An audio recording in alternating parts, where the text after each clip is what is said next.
a second-year master's student in clinical psychology and pathological psychology at the University of St. Joseph in Beirut.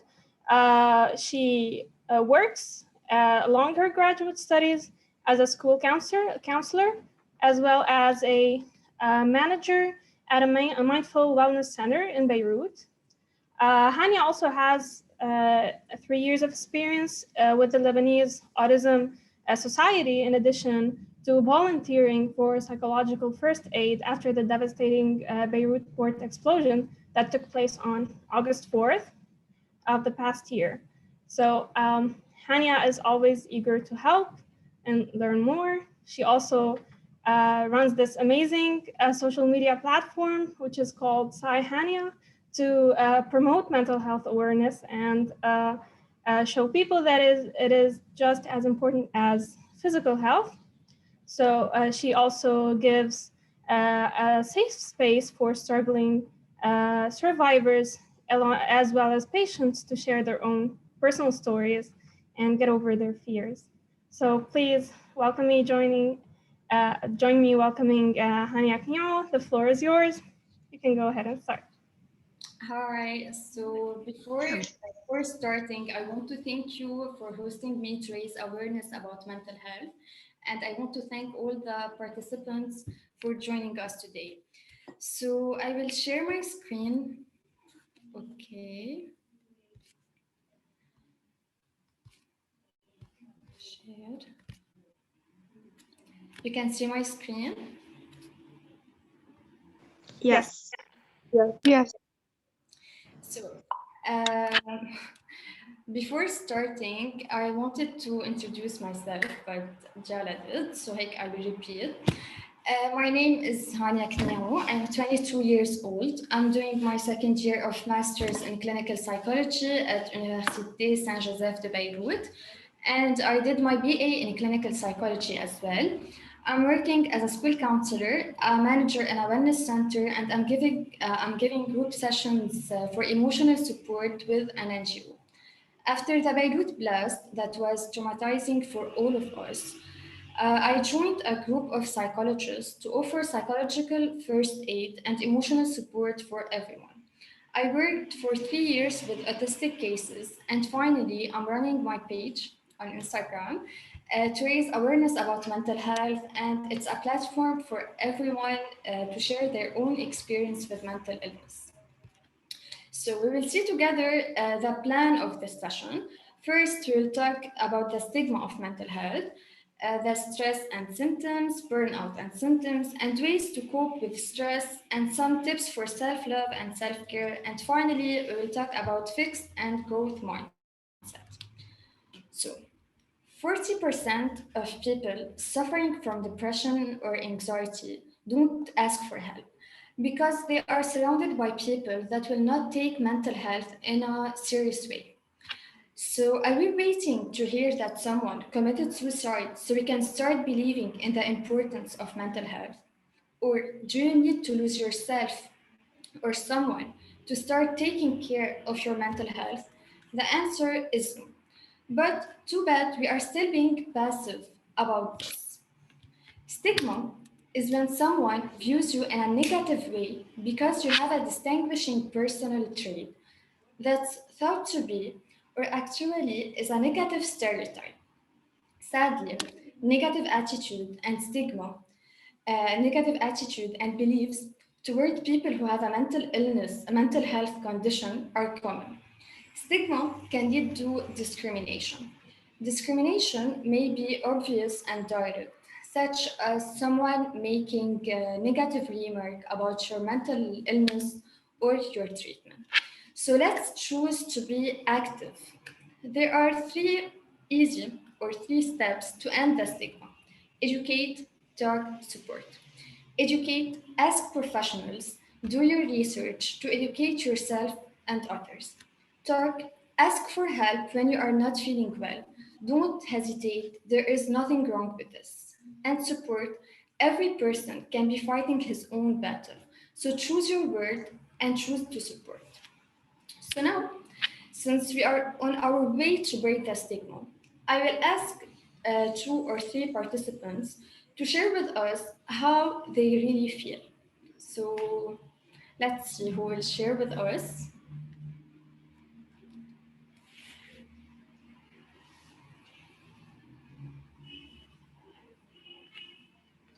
I'd like to encourage participants to share.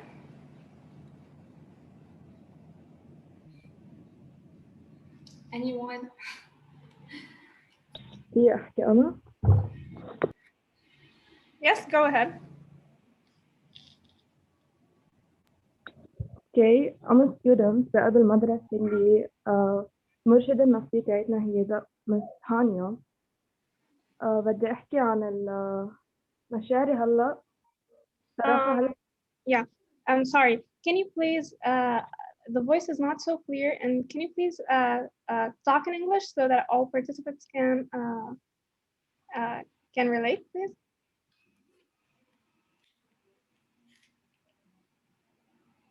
Or you can go ahead and I'll translate. I'm a student in the school.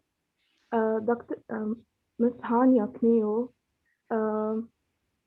is always on our side, so I'm feeling good right now. So yes.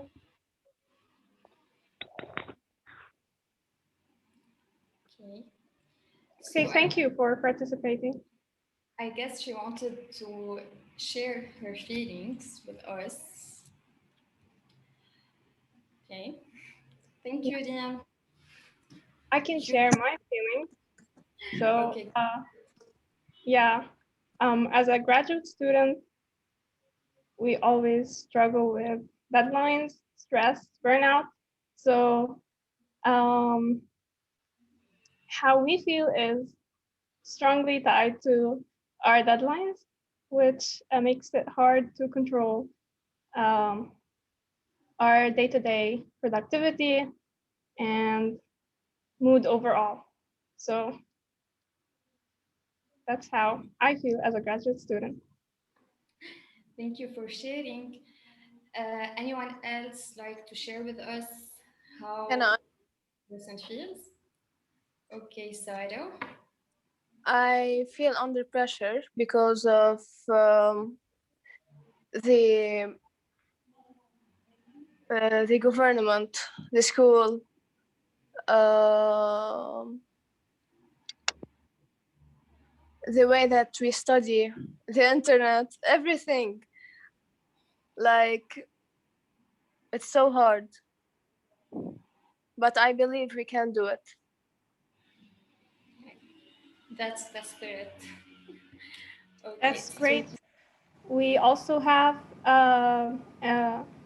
Basma on chat. She said, I'm a student as well. I suffer from depression and anxiety, especially after the explosion. I felt really sad and devastated. Right now, I feel okay. Thank you, Basma, for sharing.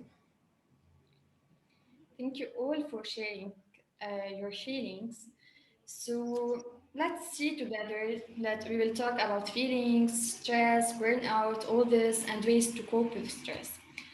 So, as I mentioned here, stress is a normal reaction that happens to everyone. And we are designed to experience stress and react to it. Your body will respond to it physically and mentally.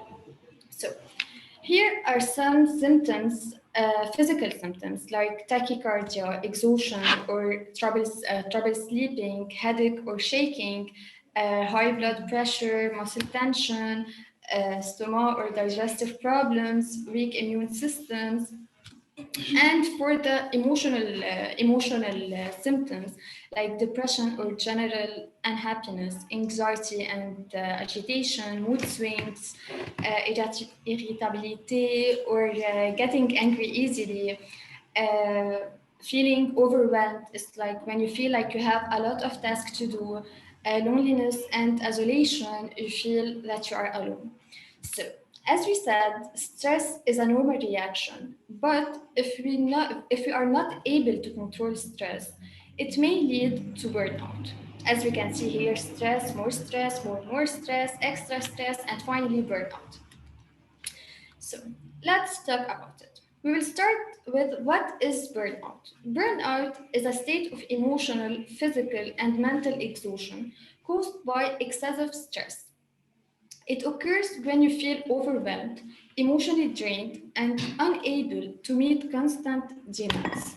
As the stress continues, you begin to lose the interest and motivation that led you to take on a certain role in the first place.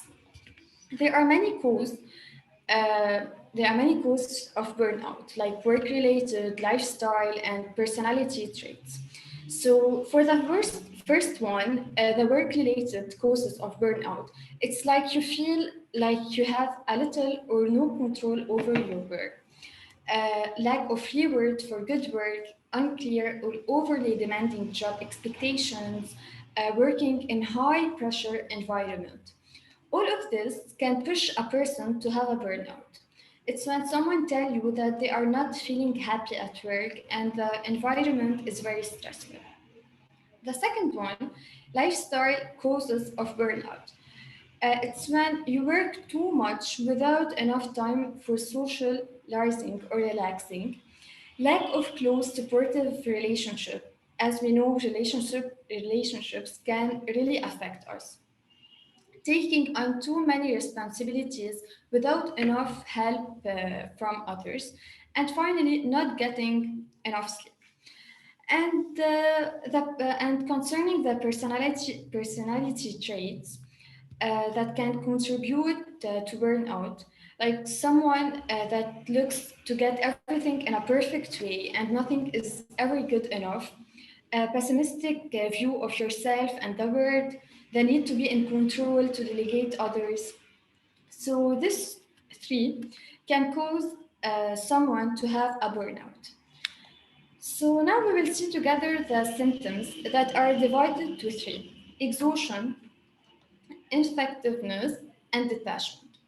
For the first one is when someone feels that they have lack of motivation, fatigue all the time, insomnia, memory issues, feeling hopeless, nervous, headache, change in appetite, depression, increased illness, loss of energy. For the second one, effectiveness, it's when you feel that you are not productive, that you prefer to stay alone, hopelessness, a negative attitude toward everything, a loss of job satisfaction. And for the third one, the detachment, is when someone like to be alone all the time, that is a dread of work, that is nothing really makes him feel happy. So, as we said, all this stress and burnout, we should take care of ourselves. So, let's see together ways to cope with stress. First of all, this circle that is divided to three, as we can see. The circle of concern are things we can't control, but still we invest a lot of effort and energy in it. The second, the circle of influence. Things we can influence, but we really can't change it. And the circle of control that we should always focus on are the things that we have the power to change it, like our perceptions, our way of thinking, our reactions. So always ask yourself, can I control this? If the answer is no, then that's a sign that you should move on. And if the answer is yes, then take actions. Communication. It's very important to communicate your emotions and feelings, to tell others what makes you feel stressed or sad. Thinking. I know that it's very hard to look for something positive in this difficult time, but we should train our brain to search for the positive no matter how small. Time management. Time management. Not managing your time can be very stressful, especially that our work and university is online. So we are doing everything from home. So a to-do list would be very helpful to organize your daily life. And self-affirmation. Giving yourself compliments can boost your self-esteem and motivate yourself to get things done. Becoming mindful. Give yourself time to know what you feel, think, and want. And focus on the present. Because as we said, we should focus on things we can control. Forgive yourself. Don't be hard on yourself. Accept your failures and mistakes. And remember, they are lessons learned. Set boundaries. Learn to say no without feeling guilty to anything that harm you physically or emotionally. So set boundaries and be strict about it. And of course, take care of your basics needs. So everything we said before depends on our mindset. So we'll talk about two different mindsets. So, uh, okay. We will see together the difference between a fixed mindset and growth mindset. A growth mindset is when someone develop his intelligence and learn from his mistake, look at things in a positive way, and is willing to work on himself. A fixed mindset means you think you can get at things, get better at things, even if you practice. Wanting to quit, give up, and deciding that you are just not good. As we see here, for the growth mindset and fixed mindset, it's when someone embrace lifelong learning, believe intelligence can be improved, put in more efforts to learn, believe failures are just temporary setbacks, view feedback as a source of information, willingly embrace challenges, view others' success as a source of inspiration, and finally views feedback as an opportunity to learn. So everyone in the world has a way of perceiving things. We call this a mindset. You have a mindset. Your friend has a mindset. Your teacher has a mindset. We can choose to look at the world in a way that make us feel strong and happy, or in a way that make us feel frustrated and weak. People with a growth mindset know they can get better by working hard. They keep trying even when things are tough. And they say things such as, I can do this, yet I can try. Or mistakes help me learn. People with fixed mindset feel differently as if they are stuck with the way things are. A fixed mindset can happen to anyone at some time or another, but it's important we choose to have a growth mindset, keep trying, and stick with challenges. And you decide which way you want to take, the growth mindset or the fixed mindset. And remember that you are loved, your feelings are valued, forgive yourself, you deserve to shine and work for yourself. And finally, I want to thank you for your time. And now it's time to take actions and to take questions. Thank you so much for the beautiful presentation, Hania. Um, I encourage participants to submit their questions via chat or just unmute yourself and go ahead and ask the question. I do have a question of my own. It is how to deal with toxic positivity, because you were talking about think positive previously. And I noticed that in our society, especially, it's all over the world, but in the Arab society, people focus on positivity in a toxic way, um, which makes it really hard for people to see what's real and what's not. So if you can elaborate on that. Okay, so people who always look at everything in an extreme level, uh, that they ignore their negative emotions, their negative feelings as sadness, frustrating, fear, and all of this, we call this toxic positivity. So that's why we should always focus on the two emotions, the negative emotions and the positive emotions. And that's it. Yes, thank you. Yeah, it is indeed hard to balance between these two, especially when you see people on social media. As all the time they are positive, life is very rainbows and sunshines. Yeah, which is not healthy. Yes. Yep. Thank you for answering my question. Um, does anyone have a question for Hania you want to ask? Hi, Hania. Thank you for the informative presentation. I have one question. It's regarding the communication. Communication is hard. It's not easy thing to do. Is there like different way of communication, or it has to be like speaking to someone? Okay, so when we talk about communication, it's about talking, it's about speaking up. Regardless if you speak for yourself in front of the mirror or you speak with someone else. So it depends on each person. If you feel that it's better for you to keep things for yourself, to talk about everything in front of the mirror, you are talking with yourself basically.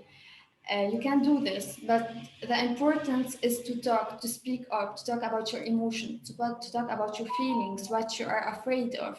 So it doesn't matter if you talk to someone or no, but the importance is to talk.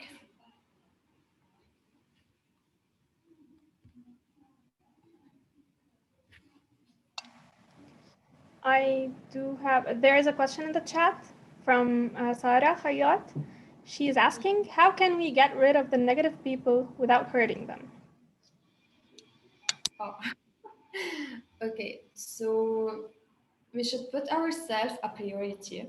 We should think about ourselves. If this person is feeling like the person is very negative, is very toxic, then you should leave.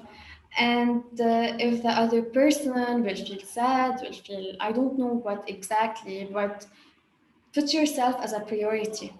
Think about yourself, and that's all I can tell. Think about yourself. That's an excellent question. So we do have another question from Jenna. When you hear difficult emotions from friends, how can we honor their confidence and hear them out while also not allowing their stress to bring us down? How do we all rise in our general feelings? Okay, so first, when someone tell us about their feelings, about their emotions, is because they are trusting us. So first, of course, we should not judge them for talking, for speaking up, for telling their emotions, how they really feel, their experience, and all of this. And we should always divide our life and people's life. Like, okay, we are stressed about some things and people are stressed too, but we need to support people as well. We need to hear people, we need to not judge people for talking, to be here for them. So we expect to so when we talk about our emotions, about our feelings, we can find people that support us as well, that support us without judging us, hear us without judging us. This actually brings me to think about boundaries. I think it is a very important topic to talk about, and most people find it very difficult to set boundaries, especially when they're not emotionally available. So people cannot rely on them in that position. So, any advice for setting boundaries without hurting uh, our loved ones? Without, I didn't hear. Like any advice to set boundaries without hurting the other person? Uh, so I guess there's a difference between setting boundaries and between hurting people. So you can say no when we talked about boundaries, we said that when we say no, we should not feel guilty about it. There's some things that really harm us physically and emotionally, and when we say no, sometimes we feel guilty. Like, no, I want to help. I want to do something. I want to. We always want to help, but sometimes we are not ready to help. We are not here. So people should understand this. We are not available all the time. We are not here all the time. So yeah. Yeah, you're definitely right. There's also a private question, which is also very important. How to set boundaries with family members, because it is much more difficult than friends or strangers.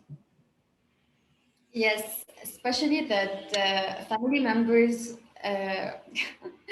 that family members can't really understand all the time our pressure and our daily life, our daily routine, what we are going through. So that's why first it's really important to explain, to tell them about how we feel. Like today, I'm really stressed. I don't expect anything from me. Personally, I like to communicate a lot with my mom and dad, and I like to hear advices from them. I talk to them about my emotions, about how I'm doing with my day, what is stressing me out, and like sometimes I can't do everything they tell me about because just I don't want to. So I explain why, especially with parents. I explain. I don't just say no or I will sleep not in the house. Yeah, this is communication is very important. So we have a few questions as well. So Miad asked, in your career path, what was the most challenging thing as a woman?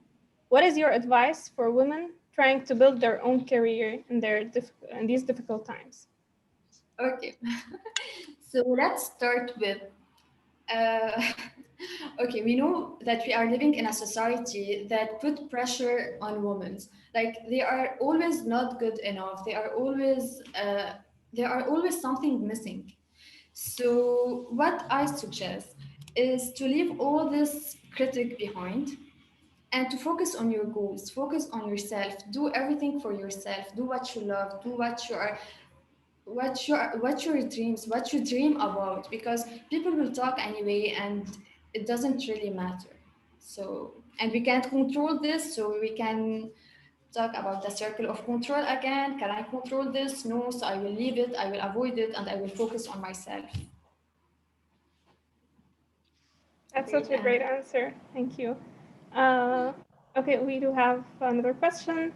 How can we deal with anxiety and panic attacks? And how can we boost our confidence? Okay, so concerning the anxiety, during a panic attack, we should focus on breathing. So breathe slowly, and it can help you during the panic attack. And concerning the anxiety, like I always focus on is talking, is speaking, asking for help. There is nothing to be ashamed of. So if you are going through any anxiety situations, ask for help, talk about it, speak up, and we are ready to help. And concerning the Um, what was Confidence. confidence. Okay, so step by step, giving yourself some self affirmation, like we already said before, giving yourself compliments, accepting your failures, your mistakes, and everything, not putting pressure on yourself, forgiving yourself, and all of this can boost your self esteem, can help you motivate yourself to get better and better and better. So, yes. Great. We also have another question. Do you think about incorporating digital technology to promote mental health? Okay. What do you mean? Yeah, I also did not quite understand the question. Did you mean like social media platforms or what exactly in tech? It could be. When Hania mentioned breathing, I thought about the breathing on the Apple Watch, like the application that reminds you to breathe. So, um, so yeah, did you thought about this, like incorporating your techniques with the digital ones? Okay. So since we are okay, since everything around us is just about technology, so we can integrate this daily routines into our cell phones, our watch, and all of this. So it could be if it fits you, and it could be effective as well.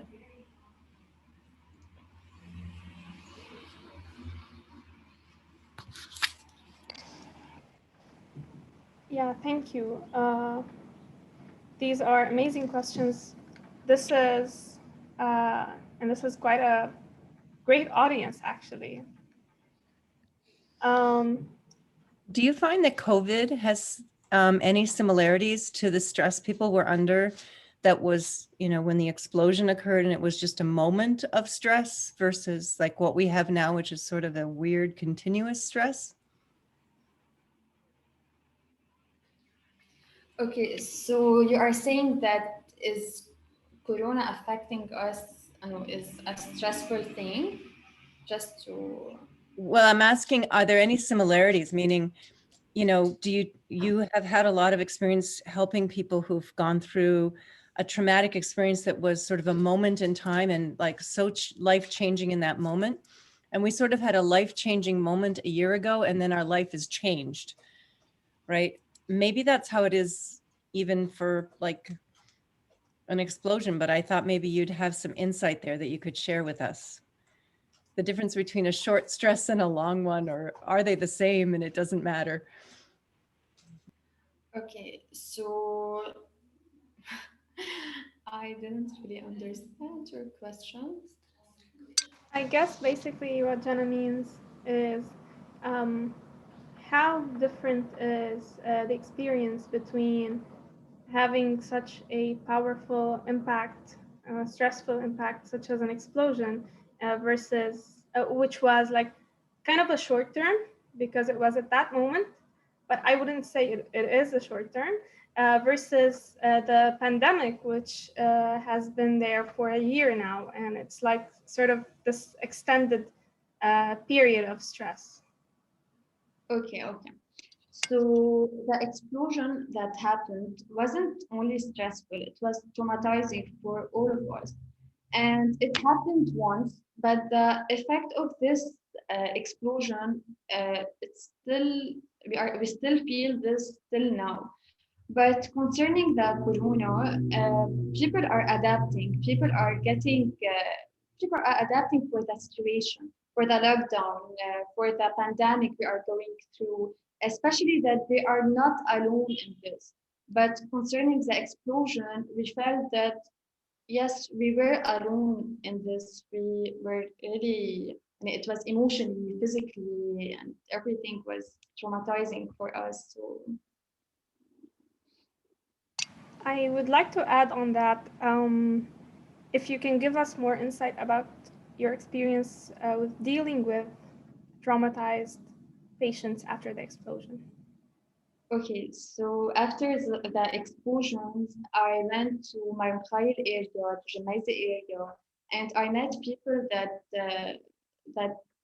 they were really affected by the explosion, and they were talking about how it went and about the trauma they were living in, and some people are still dealing with that trauma till now. So we can hear them, support them, and then we can lead them to another way. Is that what happened happened? Now we should take actions. Now we should change. Now we should do something about it. So it's not our fault. And I always repeat this, that it's not our fault and we should not feel guilty about this. So that's why we should take actions. We should do something serious about this. That has been a very painful experience, I would say, for all the Lebanese. And it's hard to come back from it and recover. So, my next follow up question would be, do you think people can fully recover from trauma? Or if not, how can they cope with trauma being there, always present there in their lives? So we can't really forget what happened, but we can look at things in a different way. And when we talked about mindset, about how we see things. So no, we will never forget this, but we will look at this in a different way. We will act in a different way, and that's what will help us to feel better. And people can get over this, can move on, can get better, can heal from that trauma they are living with. But it takes time, and we should be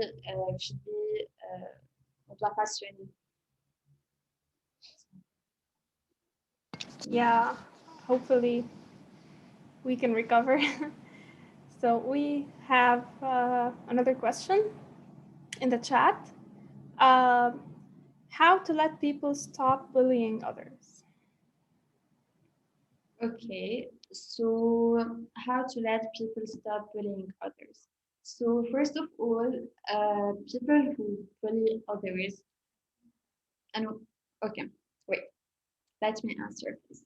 Okay, we should focus on speaking. We should focus on telling someone that is someone adult about what is happening with us. And especially in my work at school, when my students tell me about someone that is bullying them and all of this, first of all, I thank them for talking, for opening up, for saying what they are going through. So that's the first thing. And the second is to set boundaries, to let people know that no, this is not okay to talk to me in this way. If it was verbal or physical bullying, so we should be strict about our boundaries, and we should talk to an adult at the same time, especially if it was at school or something.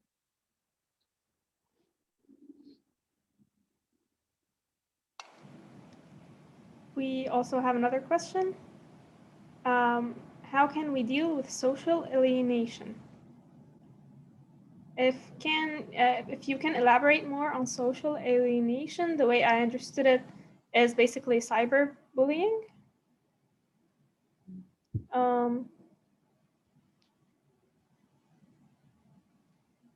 Okay, so they are asking about the cyberbullying.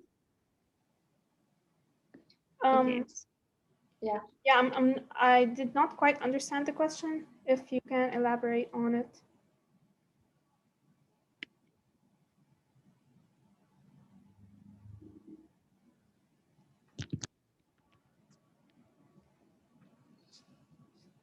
We can circle back to that question. I did want to ask about your experience with parents and how are you dealing with stigma? Because I know in the Arab society, uh, people are not still so familiar with mental health and they are not so accepting of the idea of going to therapy and seeking help. So, how are you dealing with that?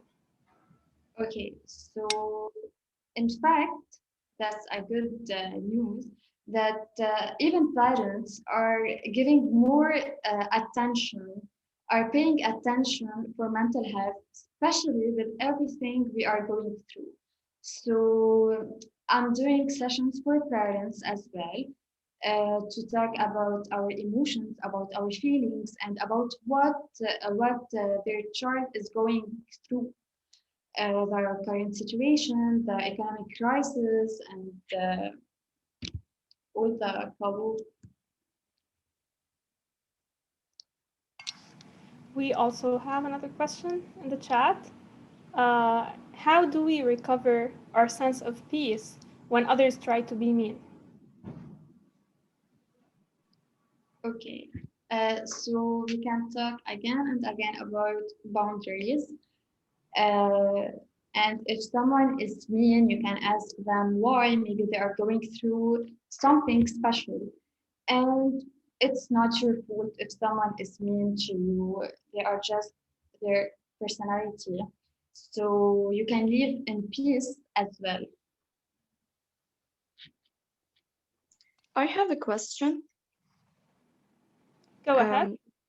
How can we deal with the stress of perfectionism? Like when we're scared to achieve what we want because we put on our head very high standards for our performances and stuff.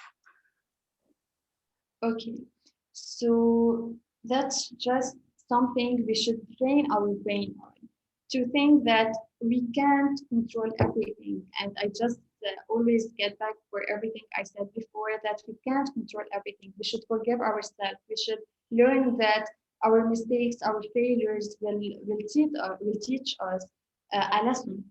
We should not expect to be perfect in everything. We should just put a minimum for us, minimum, minimum. To look at Yes, I things got you. in a perfect way, not to go to an extreme way, just to get things done without getting it perfectly, because it will really affect your mental illness and your mental health. Sorry. Thank you. So going back to the question that I previously asked about social alienation. So as I'm reading from the chat, social alienation is the feeling that you are in a dream and feeling isolated from people. So how can we deal with this feeling? Okay, so it's basically when you feel that you are alone, you can search for people that will accept you, that will accept your, if you think that you can't find someone that is like you or that will understand you. So that's why we always say that we should search for people that are like us, that will understand us, they will support us, and we go back to supporting each others and supporting people. So we should focus on supportive people and getting closer to supportive people, because we need this during this time. Okay, we have a question. We can speak. Yes. We also have another question. We're getting closer to our end of the meeting, but we can answer a few more questions. Sarah asked, how can we motivate ourselves to do something? And is there a way to stay focused on reaching our goal? Okay, so how can we motivate ourselves? When you do something with love, you will just self-motivate yourself. You will motivate yourself to get things done. So you can start by doing a to-do list. That's my favorite thing, to be honest. I do a to-do list, what I should do at the moment, what I should done for the day. And that's a way to help us reach our goal, to set our goals, what I want to do, what I want to achieve, what I'm willing to do during this week, during the day. So it's really important to do a to-do list. It will help us a lot to organize your day. Yeah, I think it is a great idea. Also, speaking personally, being a perfectionist, I think it makes it harder because it feels very hard for you to leave a couple items on your to-do list that haven't been achieved for the day. So I guess in addition to that is make reasonable to-do lists that are not overly ambitious, so that you can fit in your day. Yeah. We also have another question. How can we prevent panic attacks? So we previously answered a question about how can we deal with panic attacks while they are happening, but how can we actually prevent one from happening? Okay, so if there is something special that trigger us, a situation, a person, so we can avoid it, avoid the person, avoid the situation. Uh, we can write what makes us feel stressed, what make us feel frustrated, and that all can help the person to prevent a panic attack, to know why and when he get a panic attack. So it's just to communicate our feelings, to pay attention when and where a panic attack happens.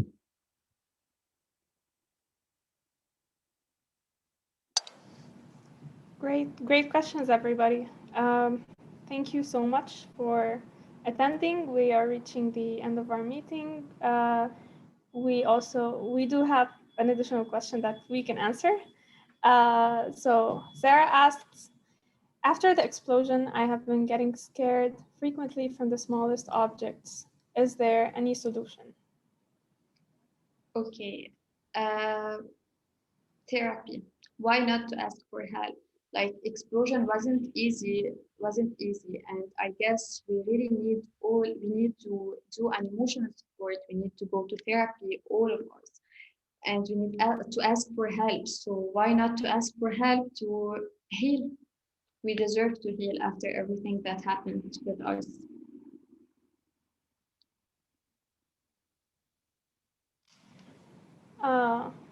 You're right.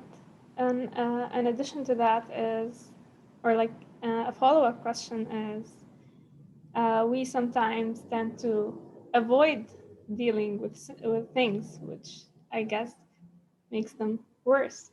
So how can we actually get over this fear of facing or like dealing with things instead of pushing them to the back of our head? Okay, so we can do some small steps at that time. Like I can do every day as a small step to be in the way to achieve what I want to. So just don't be hard on yourself and take your time. Yeah. Yeah, I guess it is kind of a uh, response to such trauma, which is avoiding and relying on forgetting ability, as Miad mentioned in the chat. We tend to rely on our human characteristic to be able to forget in order to avoid dealing with such trauma. So thank you everybody for joining. Thank you, Hania. It was an honor to host you and talk about mental health. Personally, this was very helpful for me. I hope everyone benefited from this, and we look forward to people joining us in future events as well. Thank you so much. And if you have any closing remarks. Okay, I want to thank you all for attending this session to support the cause of mental health. So let's raise awareness together, and hopefully we will get a better tomorrow. So really thank you all for attending the session. Thank you, Diala, for hosting me. Thank you so much. Have a great day, everybody. Bye. Bye. Bye. Thank you. Thank you.